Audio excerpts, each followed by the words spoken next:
27 December 58 পূর্ণ করলেন সলমান খান। রাতে দিল্লি থেকে ফিরেই সোজা পৌঁছে গেছিলেন বোন অর্পিতার বাড়ি। সেখানেই ভাগ্নি আয়াতের সঙ্গে জন্মদিনে কেক কাটলেন ভাইজান। আর সকাল সকাল সুখবর শোনালেন করণ জোহর। সলমান খানকে জন্মদিনের উইশ করে শেয়ার করলেন এক সুন্দর ঘটনা। কিভাবে কুছ কুছ হোতা হ্যায় অমন হলেন সলমান খান। করণ লিখেছেন, 25 বছর আগের ঘটনা।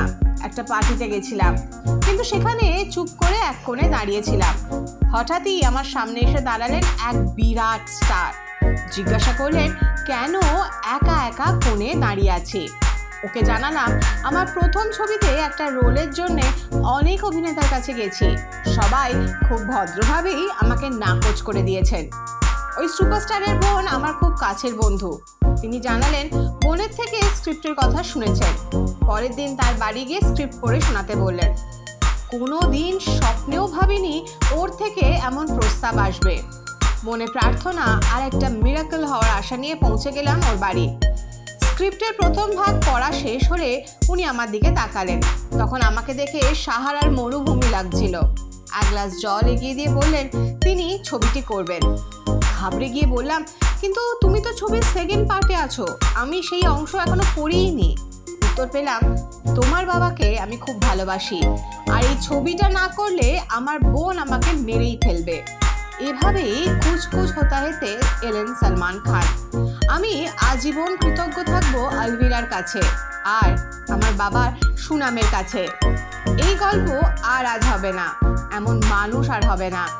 25 বছর পর আমাদের কাছে আরও একটা গল্প তৈরি হচ্ছে বলার জন্যে। তবে এখনই সবটা বলা যাবে না। Happy happy birthday.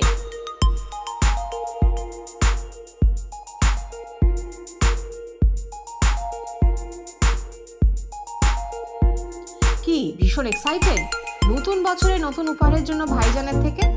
আপাতত যা কানাঘুষো শোনা যাচ্ছে, ধর্মা প্রোডাকশনের দ্য বুল ছবিতে দেখা যাবে সলমান খানকে। তবে এবার আর পরিচালকের আসনে বসছেন না করণ জোহর। এই ছবির পরিচালক বিষ্ণুবর্ধন।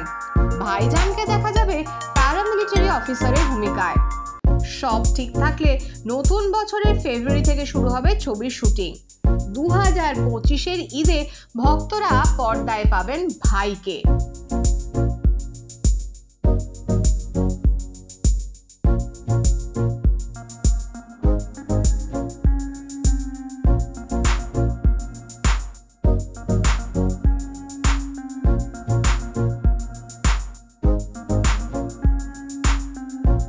সময় ডিজিটাল।